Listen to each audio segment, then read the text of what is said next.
27장 2절 말씀에 보면 예수께서는 결박당하여서 끌려가서 총독 빌라도에게 넘겨졌다라고 말씀을 합니다. 그 다음 이어지는 말씀이 오늘 말씀이라고 보시면 되고, 마태는 그 사이에 유다의 이야기를 이제 이렇게 삽입시킨 것으로 보는데, 예수 그리스도는 어차피 결박되어서 지금 빌라도 앞에 가서 재판을 받게 됩니다. 그때 이 총독 빌라도는 이 예수 그리스도에 대하여 묻기를 네가 유대인의 왕이냐? 라고 질문을 하죠.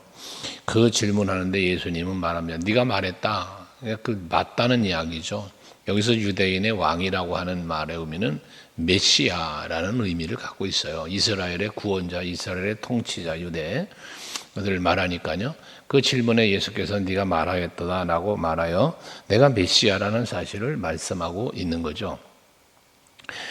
그때에 12절에 보면 장로들에게 고발을 당하고 지금 결박당하여 예수 앞에 끌려왔는데도 불구하고 그 뒤에도 말하지만 13절에도 많은 사람들이 얼마나 많은 것으로 증언하는지 너 듣지 못하냐?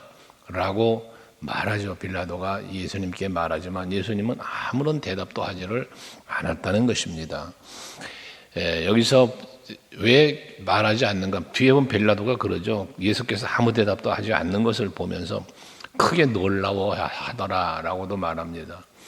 보편적으로 이게 재판을 보면 최후 변론이라고 그래서 변호사들의 변론이, 검사가 이제 그에 대해서 말할 것을 다 마지막을 말하게 한다면 변호사의 변론 있게 하고, 그 다음에 그 피의자에게도 뭐 합니까? 최후 하고 싶은 말 있으면 해라 라고 말하잖아요. 그러면 자기를 보호하기 위한 이야기를 다 하잖아요, 보편적으로. 그런데 예수님은 그 말을 하지 않았다는 거예요. 자기 자신을 구원을 위해서 내가 살기 위한 변론, 자기 자신을 지키고 보호하기 위한 변론을 하지 않으셨다는 거거든요. 그 이유는 무엇이에요? 죽어야 되는 거예요, 예수님은. 그게 예수님이 하실 일인 거예요. 그래서 살려고 하지 않았다는 거예요. 그냥 죽겠다는 것이죠. 그 앞에서 겟세마네 동산에서 기도하실 때에도 제자들과 함께 깨어서 기도하기를 바라면서 기도했지만 마지막에 뭡니까? 내 원대로 마시고 아버지 원대로 하옵소서라고 기도한 후에 제자들에게 일어나서 함께 가자라고 말하며 일어나 함께 가는 그 길이 뭐라고 그랬어요? 죽으러 가는 길이라고 그랬잖아요. 그러니까 살기 위한 변론을 하지 않으셨다는 겁니다. 이들이 많은 것으로 증언을 한다라고 말했는데, 이 많은 것이라고 말하는 중에는 보면은 이제 선동죄, 백성들을 선동을 한다. 그래서 일종의 내란죄처럼 그렇게 고발을 당하고 있고, 또 가이사에게 세금을 내지 않아도 된다라고 가르쳤다라고 하는 이 납세 문제 등을 이야기하죠. 누가복음 23장에 나오는 말씀인데, 그렇게 저들이 증언을 해서 이 예수님을 죄인으로 몰아가는 거예요. 그러니까 빌라도는 변론을 좀 해봐라. 너도 저렇게 많은 증언들을 하는데 너도 좀 변론을 해보라고 권하지만 변론을 하지 않았다는 것이거든요. 보편적인 사람들은 다 변론하는데 그렇지 않는 예수님을 보고 신기하게 여겼다는 이야기거든요. 그러면서 이제 어떻게든지 빌라도는 예수님을 살려주고 싶은 거예요. 이유가 뭐냐면 이 빌라도의 생각 속에는 18절에 보면 이는 그가 그들의 시기로 예수를 넘겨준 줄 알미더라 그래요. 그러니까 예수님이 죄가 있어서 지금 여기 붙잡고 와서 재판을 받는 게 아니고 저들이 지금 시기하기 때문에 이런 일을 벌이고 있다는 사실을 빌라도는 알았다는 것이거든요. 빌라도의 입장에서는 어떻게 해서든지 이 예수님을 놓아주고 풀어주고 싶은 그러한 마음이 있는 거예요. 근데 마침 명절이 되면 죄수를 하나 풀어주는 그러한 전례가 있다는 거예요. 그래서 총독이 재량으로 청원을 하면 죄수 한 사람을 놓아줄 수가 있단 말이에요. 그러니까 이게 총독의 권한이죠. 그러는데 그래서 놓아주고 싶은 거거든요. 그럼 총독에게 권한이 있어요. 재판할 권한이 있고 나중에 예수님 십자가에 죽이지만 살리느냐 죽이느냐의 권한이 이 빌라도에게 있다는 거거든요. 그러면서 죄가 없는 줄을 알아요. 풀어주고 싶은 마음이 있는 거예요. 그럼 하면 돼요. 그게 왜 자기의 권세니까요. 그러나 그러지 않고 계속해서 저들의 의견을 묻는 거예요. 내가 지금 전례대로 풀어주는 죄수 하나를 풀어줄 수 있는데 누구를 풀어줄까라고 말할 때에 당시에 죄수 중에 바라바라 하는 죄수가 있었다고 하는데 이 기록상의 역사적 기록에 보면 이 사람은 흉악범이라고 그러죠. 흉악범이었다고 그래요. 그래서 이 사람 이런 흉악범을 십자가에 죽일 때는 극형에 처하는 거란 말이에요. 가장 무서운 형을 주는 게 이 십자가의 틀에 죽이는 건데 그렇게 극형에 처할 만한 바라바라가 하는 죄수가 있었다는 거거든요. 그러면 이 빌라도가 물을 때에 너희에게 내가 누구를 내줄까 하면서 내놓은 인물이 누구냐면 바라바예요. 바라바를 내줄까 예수를 내줄까? 이 의도가 무엇입니까? 바나바는 예수님은 시기와 질투에 의해서 붙잡고 온 사람은 이 바라바는 당시에 유명한 흉악범이었다고 하니까 모든 백성들이 알 만큼 그러니까 비교가 안 되는 거잖아요. 시기에 의한 죄인과 이 흉악범을 내놓으면 당연히 바라바를 십자가에 죽이고 이 예수는 놓아주어야 둘 중에 하나라고 비교하면 그럴 것을 이 빌라도는 기대하는 거죠. 기대. 그래서 이 바라바라는 인물과 예수를 내놓고 누구를 풀어줄까라고 물은 건데 대제사장이나 백성들은 소리쳐 외치기를 바라바를 내어주라라고 내어달라고 말하는 거예요. 그런데 빌라도의 입장에서는 자기도 이 사람들이 시기로 지금 예수를 고발하고 이끌려와서 지금 이 재판을 받고 있다는 사실을 본인도 알지만 그 아내 또한 꿈을 꾸었는데 아주 예수님의 꿈을 꾸었다는 거죠. 너무 애쓰며 꿈을 꾸었다는 거예요. 그러니까 남편 빌라도에게 말하기를 당신 저 사람하고 상관된 일을 하지 말아라. 이거 잘못된 거라는 걸 그 아내가 지금 바나바한테 남편한테 얘기를 해주는 것이거든요. 바나바의 입장에서는 얼마나 그 마음이 좀 그러겠어요. 죄 없는 사람으로 보이고 지금 이 사람을 죽이는 것은 또 합당치 않다는 것도 알고 아내마저도 그러니 풀어주고 싶은 마음이 그에게 있겠지요. 그 권세가 빌라도에게 있음에도 불구하고 그 일을 못하는 거예요. 자기에게 주어진 권세를 마음대로 사용하지 못하는 거예요.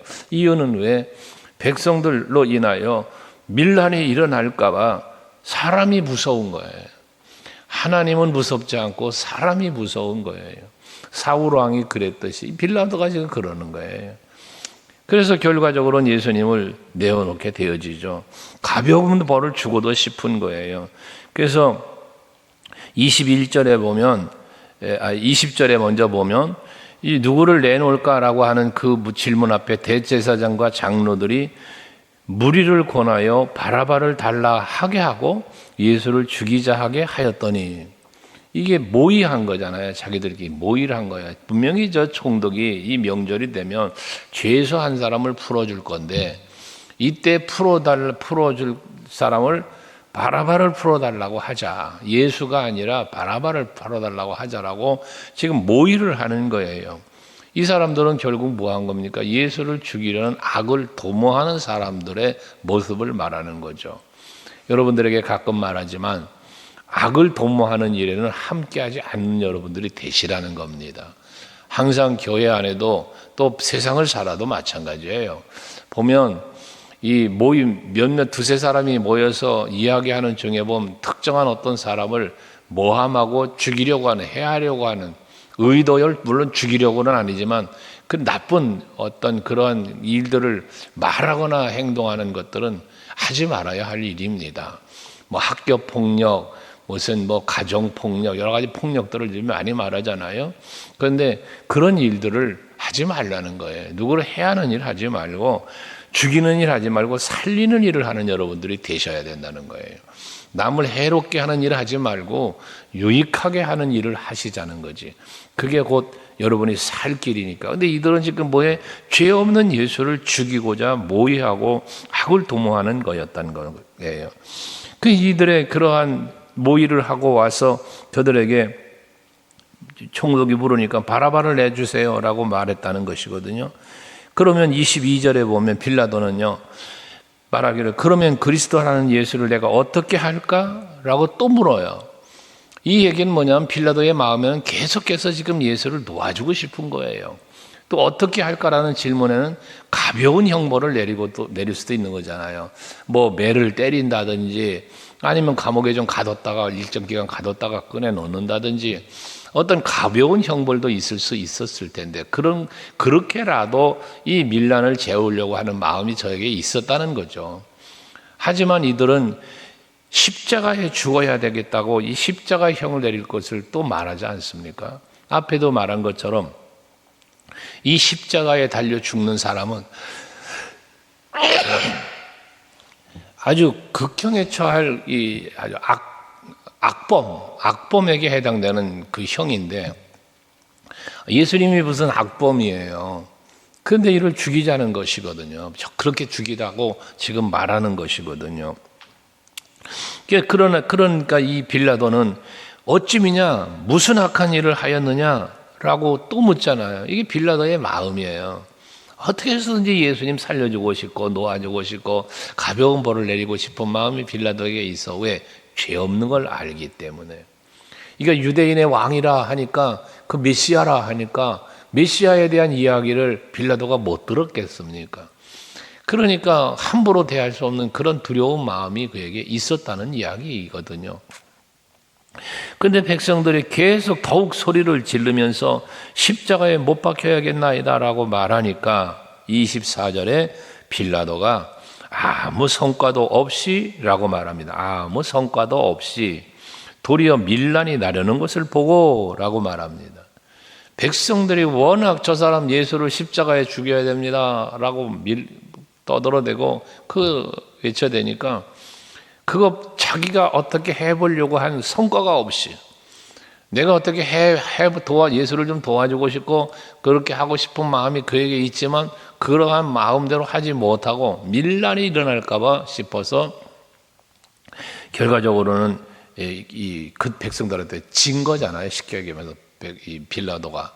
그러니까 그 후에 그의 행동은 뭐냐면 물을 떠다가 무리 앞에서 손을 씻었다는 거예요. 그러면서 이 사람의 피에 대해서 나는 무죄하니 너희가 당하라 라는 거예요. 여기 이 사람이라고 하는 이 말은 거기에 다른 그 기록에는 이 옳은 사람이라고 표현했다는 거예요. 이 사람에 대하여 나는 무죄하다라고 하는 그냥 이 사람, 여긴 그렇게 기록했는데 마태는 다른 사본에 보면 이 옳은 사람이라고 표현했다는 거죠. 그러니까 예수는 옳은 사람이라는 거예요. 죄인이 아니라는 사실을 자기 입으로 말하는 거예요.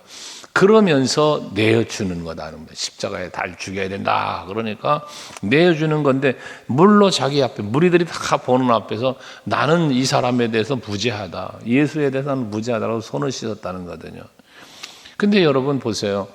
물로 손을 씻는다고 그 죄가 없어집니까? 아니거든요. 죄가 없어지고 용서받는 것은 회개하는 방법 외에는 다른 방법이 없어요. 근데 물로 손을 씻으면 나는 이 사람과 무관하다라고 말했다고 해서 그가 죄가 없느냐? 그 말이 아니라는 거죠. 우리가 성막론을 공부할 때 보면 성막에 그 물두멍이라고 있죠. 번제단에서 제사를 드리고 그리고 그 피를 가지고 성소에 들어가서 피 제사를 드릴 때에 그 성소에 들어가기 전에 성막들에서 성소에 들어가기 전에 앞에 물두멍이라고 있어서 거기서 손을 씻고 그리고 들어갔다 그러잖아요. 그 물로 손을 씻는 것이 하나의 정결의 의식 중에 하나이긴 한데 그렇다고 죄가 씻겨지는 건 아니지 않냐 그 말이에요. 상징적인 것일 뿐이지 진정한 죄는 무엇으로 사함받는가? 예수 그리스도의 보혈로인데 그 보혈의 죄 사함을 얻는 비결은 회개밖에 없는 거예요. 예수님이 나를 위하여 십자가에 달려 피 흘려 죽으셨다고 그래서 나 죄를 내가 회개하지 않는데 용서를 받느냐 그 말이에요. 회개할 때 죄를 사함 받는 거고 죄를 사함 받아야 구원이 있는 거거든요. 그러니까 회개라고 하는 것은 우리들에게 반드시 있어야 할 것이라는 거지. 근데 그 회개는 어디서 회개가 이루어지느냐? 십자가 앞에서 회개가 이루어져야 되는 거예요. 왜? 구약시대에 번제의 제사를 드리며 죄를 용서를 구한 거잖아요. 피 흘림의 제사를 통하여. 히브리서 9장에 말하는 것처럼 피 흘림이 없이는 죄 사함이 없다 그러지 않습니까? 그러니까 우리의 죄 사함은 피 흘림으로 이루어지니까 구약에는 짐승을 잡아 피 흘림의 제사로 우리의 죄 사함을 얻었다면 그건 뭐 영원 속죄가 아니라 매번 죄가 있을 때마다 그렇게 제사를 드린 거라고 그랬잖아요. 근데 예수님의 십자가는 영원 속죄라고 그랬죠. 어제 저녁에도 우리가 수요예배 시간에 묵상한 것처럼 영원 속죄예요. 영원한 대제사장이란 말이에요. 그러니까 오늘날 죄가 생각날 때마다 죄를 지었을 때마다 깨달을 때마다 예수 십자가 앞에서 그 예수의 보배로운 피를 의지하고 회개하는 거거든요. 그러면 사함을 받는 거예요. 그래서 우리는 정결한 삶을 살 수 있는 거고 의인이라 칭함을 받으며 하늘 소망을 갖고 사는 거다 그 말이죠. 이 빌라도는 자기가 지금 예수는 죄 없는 걸 알면서도 물로 손을 씻으며 무관하다 이거 갖고 제사 안 받는 게 아니라는 것이거든요. 그렇게 해서 결과적으로 25절에 빌라도가 그러니까 나는 무관해라고 말하니까 백성들이 하는 말이에요. 그 피를 우리와 우리 자손에게 돌릴지어다 하거늘 그래요. 예수님이 십자가에 달려 죽이는 죄죠. 이건 악을 행하는 거거든요. 이거에 대한 보응을 우리와 우리 자손에게 돌릴지어다. 이게 얼마나 큰 저주입니까 이거. 그런데도 불구하고 그 말을 백성들이 했다는 거예요. 이거는 뭘 말하냐면 누가복음 23장 34절에서 말하지만 여기 표현이 안 되는데 예수께서 이들에 의해 십자가에 이제 달려 죽으시잖아요. 그때 예수께서 십자가상에서 뭐라 합니까? 아버지여 저들의 죄를 용서해 주세요 하며 저들이 지금 무슨 죄를 짓는지를 모른다는 거예요. 지금 저 사람들이 무슨 일을 하는지를 모르고 있다는 그런 예수님의 기도가 있지 않습니까? 그러니까 백성들은 지금 자기들이 벌이고 있는 일이 얼마나 악한 일인지를 모르는 거예요. 지금 그 피 흘림의 죄를 우리와 우리 자손에게 돌리셔서 이게 얼마나 큰 저주인가를 모르는 거예요. 그러면서 그냥 쉽게 그렇게 이야기했다는 것이거든요. 그게 옳지 않은 거죠. 그게 불쌍한 거예요, 이 사람들이. 백성들은 이 무지한 백성들인 것이죠. 마지막 때가 되어지면 영적인 무지를 얘기했잖아요. 피리를 불어도 춤추지 않고. 이건 슬퍼하고 애통을 애곡해야 되는데 그러지 않고. 이게 다 뭐냐? 영적인 무지라고 그랬잖아요. 무감각. 이런 모습들. 예수님의 초림 예수의 십자가에 죽일 때에 이들의 모습이 마지막 주님의 재림, 심판이 임할 때도 그런 영적인 무감각의 때가 온다는 얘기를 예수께서 하셨지 않았어요? 이것처럼 우리들이 오늘을 살면서 여기 예수님을 십자가에 못 박으라고 그렇게 강력하게 얘기하고 이 피를 우리에게 돌리세요, 우리 자손에게 돌리세요라고 말하는 이런 무지한 자들 모습이 우리에게는 있어서는 안 되겠다는 거예요. 우리가 신앙생활하면서 그릇된 삶을 살고 우리가 하나님 앞에 부끄럽고 죄악된 모습을 보일 때에 이걸 부끄럽게 여기지 않고 이것을 회개하는 그런 마음이 없이 그냥 아무런 감각 없이 죄를 범하고 악을 행하고 하나님 앞에 부끄럽게 계속해서 그러고 살아간다면 이들과 뭐가 다르냐 그 말이죠. 어쩌면 이들보다 더 악한 거죠. 왜? 오늘 우리들은 예수 십자가의 은혜와 사랑을 입은 자들이잖아요. 이들은 지금 예수님을 십자가에 죽이는 거지만 메시아로 오신 예수를 죽이는 일을 해요. 그 저주를 끊어야 돼요. 사망의 자리에서 생명으로 와야 돼요. 그럼 예수가 메시아라고 말씀할 때 그걸 믿어야 되는 거예요. 그래 살 길이 열리는 거예요. 근데 모르고 무지하게 예수님을 죽이는 일을 했잖아요. 오늘 우리들도 마찬가지잖아요. 예수 십자가의 은혜와 사랑으로 구원함을 받은 성도예요. 그럼 더더욱 그 십자가 앞에서 더 정결하게, 더 거룩하게 하나님의 뜻에 합당하게 살아가야 할 우리들이 그러지 못하게 산다면 이들과 다를 바가 없는 그러한 모습이 된다는 이야기죠. 항상 여러분, 깨닫게 하시는 하나님의 은혜를 우리는 누리며 사는 거니까 여러분들은 말씀을 이렇게 늘 들으시면서 깨닫는 거잖아요. 이때에 그 깨닫게 하신 하나님의 은혜에 합당하게 행동하자 그 말이에요. 변화되자 그 말이거든요. 그게 곧 우리가 하나님 앞에 은혜에 보답하는 길이라는 거 아니에요? 결과적으로는 백성들이 그렇게 무지한 백성들이 외쳐대니까 바라바는 그들에게 놓아주었다는 거예요. 예수는 채찍에 맞고 십자가에 못 박히게 넘겨주었다라는 말을 합니다. 손을 씻으며 나는 무죄하다라고 말하면서 넘겨준 거거든요.